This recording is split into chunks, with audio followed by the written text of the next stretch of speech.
Everybody talks about toxic masculinity these days, but what no one talks about is toxic generosity. Yes, you heard me right. Generosity and charitable giving are the foundation of my life and business.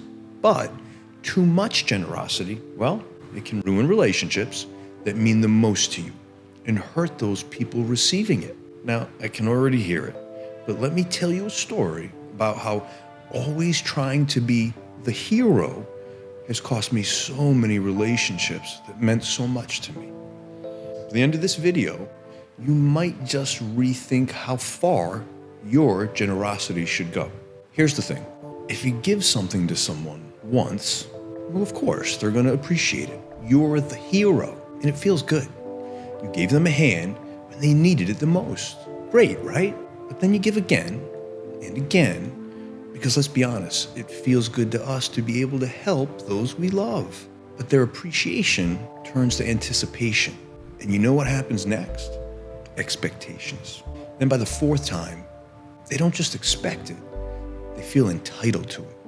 And here's the kicker. By the fifth time, they don't just feel entitled, they need it and they demand it. They've become dependent on it. And you, well, you're trapped. Now realizing that your act of love, done only to help, has now allowed them to hit rock bottom, doing nothing to take responsibility because they expect you to fix everything. Does that sound dramatic? Well, it's not just my theory. It's something I've lived and learned the hard way, as have many of my peers, especially if you come from nothing. The desire to be seen as successful and to help those family and friends around you with your newfound success, well, it's nearly impossible to avoid. Let's be honest. It feeds both our desire to be seen as successful and because we genuinely want those to feel how we feel. See, when your success is new and you are one of the only successful people around you, it's a treacherous sea of uncertainty, guilt, inexperienced, mixed emotions, in lines of people with their hands out, palms up. Back when I was just starting to see success, I wanted to share it. I mean, I came from nothing, like Section 8 projects, food stamps, abusive home life, worrying about food, kind of nothing.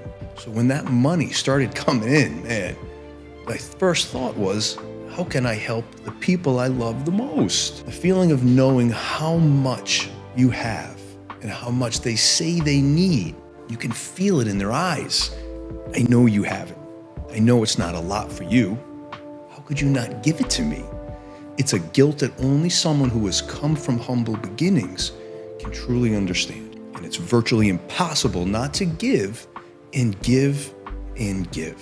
I call it wealth guilt. Let me tell you a personal story. I helped a family member.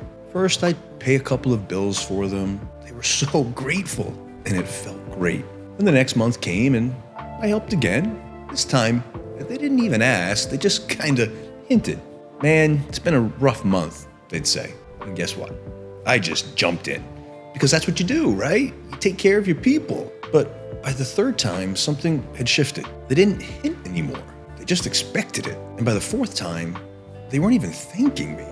In fact, they were complaining that I hadn't done more. Have you ever had that happen to you? Well, that's when I started to really see the cracks. See, the more I gave, the more they needed.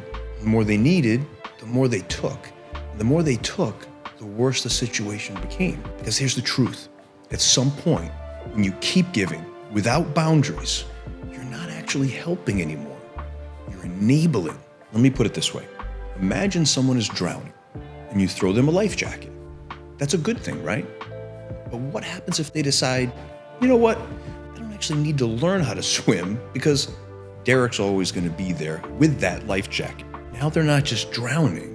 They're relying on you to keep them afloat. And every time you help, you're just delaying the inevitable, disabling them further.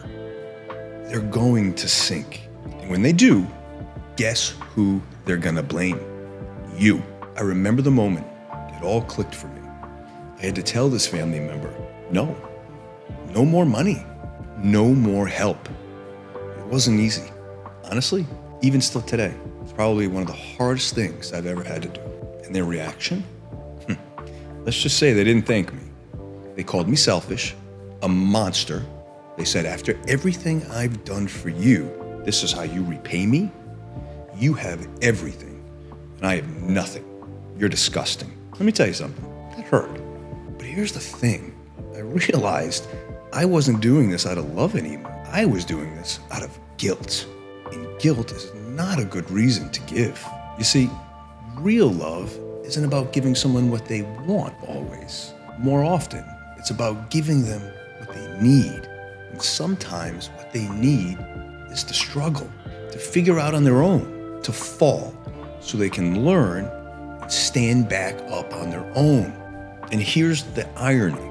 When I did finally stop enabling that family member, they hated me.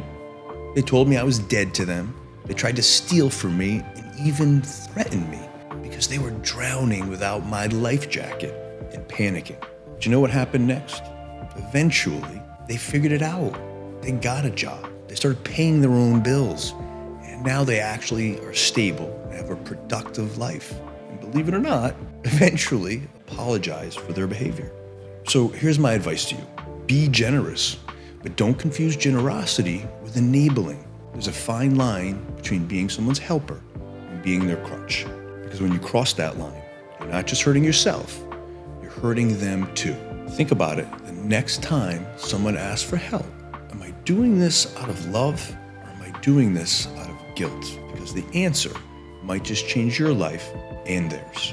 Well, you've made it to the end of another one of my videos, and I hope you enjoyed it. And if you did, don't forget to subscribe, like, and comment. If you didn't enjoy it, well, as always, I'd ask you to subscribe anyways and share with me what you disagreed with. I'm not here to be right. I'm here to share my opinions and experiences and try to open up meaningful thoughts and conversations. Your disagreement may just be the contribution that helps someone else that's in need or struggling.